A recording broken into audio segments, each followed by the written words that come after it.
I decided to organize my thoughts. I pulled the curtains and the shutters open to allow the daylight to enter, and started to gently place every thought, whim, and notion down on the floor. As it went on, I realized that I didn't have the space for such an operation, so I set out to remove all the furniture from the room, and soon the house was empty.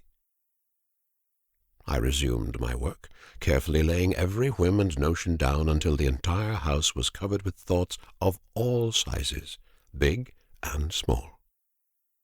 I needed a breather, for this work was tiring. While standing beside the window, looking at the progressing work in front of me, a furtive piece of paper floated in. I seized it before it slipped deeper into the room and away from my grasp.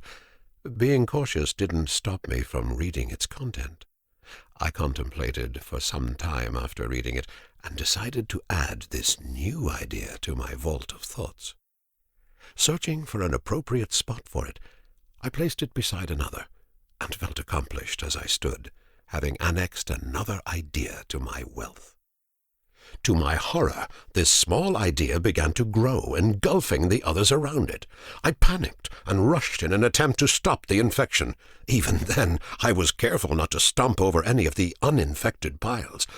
I managed to contain the situation by throwing the vile paper out the window, quickly closing the shutters and curtains behind it.